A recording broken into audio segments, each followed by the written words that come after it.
Et nous recevons Bastien Bresta dans ce format Debout les Français. Bonjour, merci d'être avec nous. Est-ce que vous Bonjour. nous entendez? Oui, je vous entends bien. Alors vous Bonjour êtes madame. parmi nous pour parler de votre travail ou plutôt de la façon dont il vous a été retiré. Vous étiez enseignant depuis 3 ans, titulaire d'un master de l'INSPE de Toulouse, par ailleurs lauréat de plusieurs concours littéraires, auteur d'un recueil de poésie classique paru aux éditions Deleuze, donc qui s'appelle Les Saisons Poèmes pour la France. Mais vous êtes également cadre de l'Action française. Et bien évidemment, on comprend que ça vous a causé des ennuis. C'est ce dont nous allons parler. Bastien Bresta, est-ce que vous pourriez nous expliquer ce qu'il vous est arrivé il y a quelques jours maintenant, quand vous avez perdu votre travail à cause de ce harcèlement de la presse de gauche? Oui, bien sûr. Alors c'est arrivé quelques jours, mais en fait, ça fait depuis la rentrée que je suis, l'objet d'une cabale gauchiste, on peut la qualifier ainsi. Donc j'ai été embauché, à cette rentrée en tant que professeur d'histoire-géographie pour des sixième et quatrième au sein d'un collège, palois catholique, l'Immaculée Conception, qui est un collège sous contrat. Et donc pendant un mois, les choses se sont bien passées, hein. J'ai fait mes cours, les élèves étaient contents, je leur ai parlé avec clarté. Les parents d'élèves aussi étaient très satisfaits de la qualité de mon travail, ma hiérarchie également, donc il n'y avait rien à redire sur mon travail en tant que tel. Mais il se trouve qu'il y a au sein de mon établissement une petite poignée de syndiqués, de professeurs de gauche, qui enquêtent probablement sur chaque nouveau, qui ont enquêté sur mes réseaux, sur Internet avec mon nom, et qui ont trouvé que j'appartenais à l'Action française, donc un mouvement royaliste.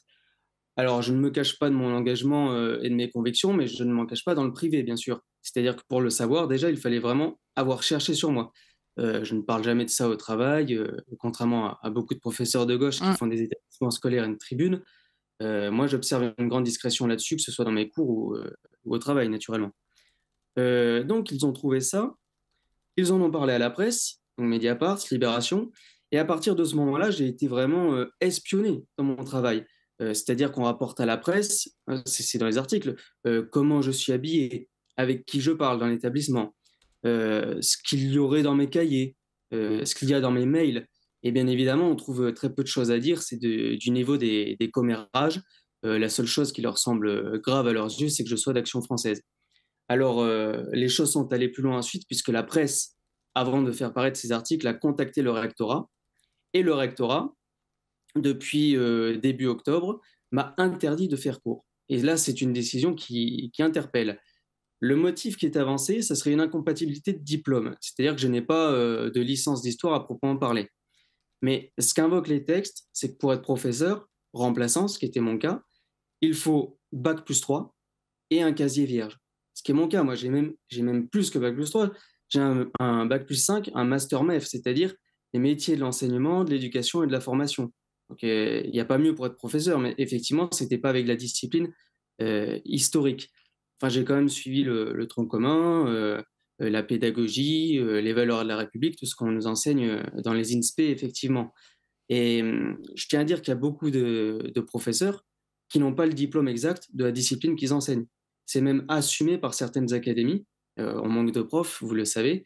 L'académie de Dijon, par exemple, recrute des professeurs de français qui n'ont pas de diplôme de français au terme d'un entretien de 30 minutes.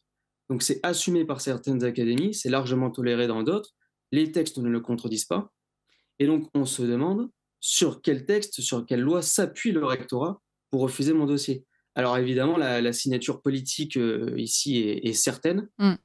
Euh, et la seule chose qu'on me reproche, vous le voyez, c'est de ne pas être de gauche. La seule chose qu'on me reproche, c'est d'avoir un engagement à droite, alors même que je fais mon travail honnêtement et que je l'ai fait voilà, de manière neutre. Alors justement, vous avez d'ailleurs, pour prouver votre bonne foi, partagé, donc vous avez rédigé un communiqué pour parler de la situation. Vous avez accepté même de partager, de mettre en ligne les cours que vous donniez pour prouver qu'effectivement il n'y avait aucune inclinaison, politique dedans. Malgré Oui. tout, on voit le rectorat qui se couche face à cette presse de gauche. Heu, Au-delà de la façon dont ils vous désavouent, il faut peut-être y voir la crainte de leur part, parce qu'aujourd'hui, on est dans un pays qui craint réellement l'influence de cette presse militante. Oui, effectivement, je pense qu'ils sont alors victimes d'une certaine pression. Et c'est ce qui est lamentable, c'est qu'en fait, mon cas n'est pas isolé. Bon, moi, là, actuellement, bien sûr, j'ai plus mon emploi, j'ai plus le droit de faire cours et j'ai pas eu de salaire aussi, hein, contrairement à ce qui est raconté par Libération. Mmh. Donc, je suis sans emploi, sans salaire. Mais je sais qu'il y a d'autres professeurs qui sont inquiétés pour leurs opinions, alors même qu'ils n'en font pas cas en cours. Il y a eu une professeure de mathématiques en Bretagne, il n'y a pas longtemps, qui avait un compte Twitter où elle parlait d'islam notamment, mais qui était sans rapport, il n'avait même pas son nom dessus, pas sa photo.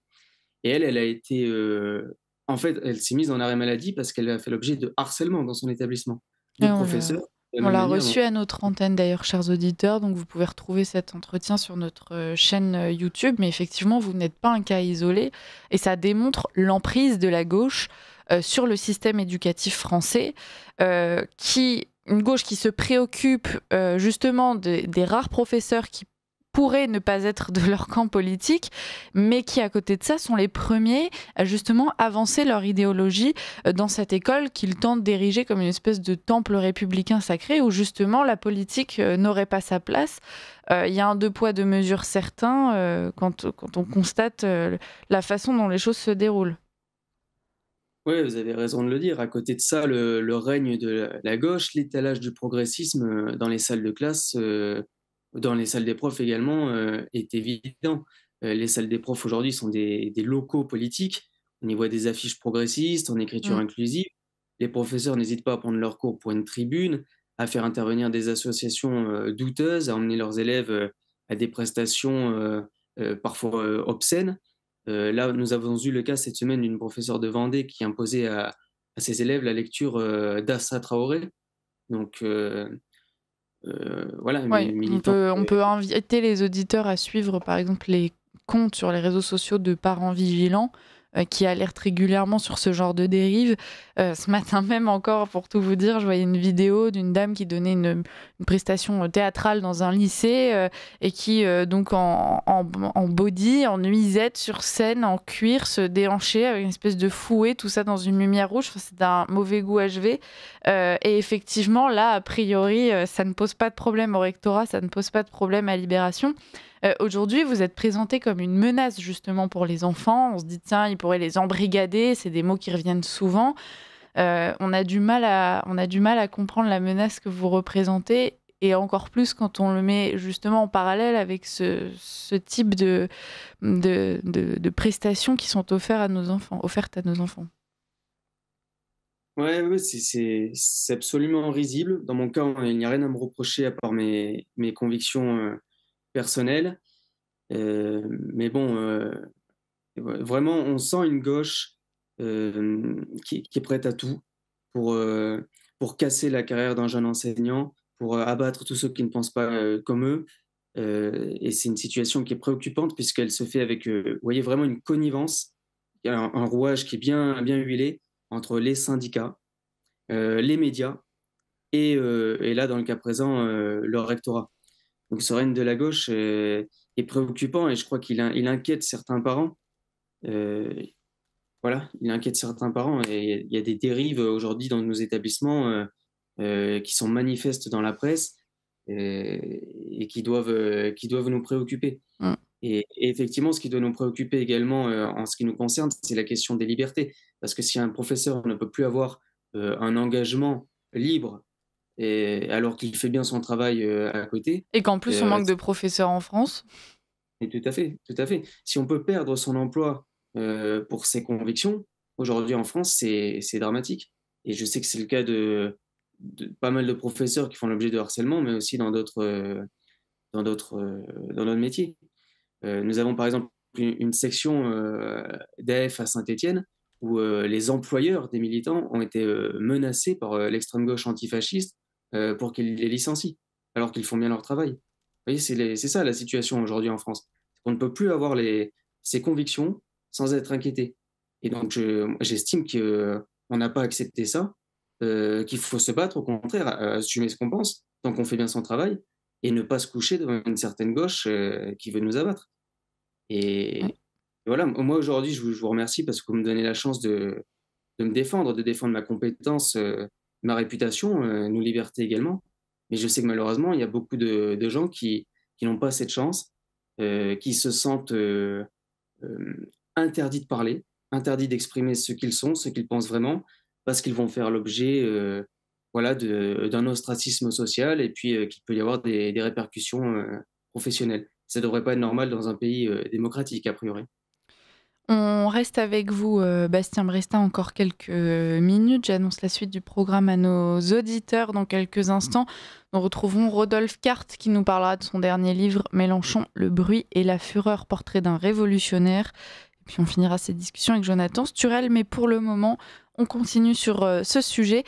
Bastien Bresta, est-ce que vous pensez que derrière votre attaque, vous l'avez dit, vous enseignez dans un établissement catholique, on connaît aussi le- la motivation des journalistes de gauche pour salir ce type d'enseignement. Est-ce que vous pensez que derrière vous, il y avait peut-être la volonté, une fois de plus, de vouloir démontrer que l'école catholique, c'est définitivement un repère sordide, et je dis ça avec beaucoup d'ironie, évidemment.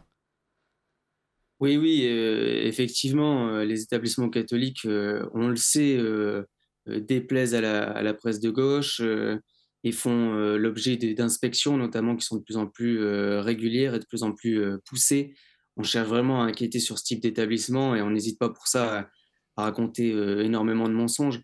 Et c'est particulièrement le cas sur mon établissement, l'Immaculée Conception, à Pau, dont le directeur Christian Espesso avait fait l'objet d'une suspension pour des soi-disant, manquements à la laïcité ou des choses dans le genre et en fait, le tribunal administratif, lui a donné raison. C'est-à-dire que les accusations, étaient fausses, mais comme elles le sont encore dans ces articles où Libération prétend que pour mon cas, il est allé à l'encontre du rectorat, alors que dès que le rectorat nous a donné, son avis me concernant, nous avons obtempéré, je n'ai plus donné cours. Donc c'est mensonge sur mensonge et en fait, on reproche maintenant aux établissements catholiques d'être catholiques. Vous voyez dans l'article de Libération, il y a une professeure interrogée, qui se moque du fait que les élèves, puissent avoir un chapelet ou que certains aient envie de devenir chanoines. En fait, on rend risible, on voudrait presque rendre inquiétant qu'il y ait des objets catholiques et des vocations catholiques dans un établissement, catholique. Donc oui, c'est sur la base de pas grand-chose. On cherche tout le temps à alarmer sur ce type d'établissement.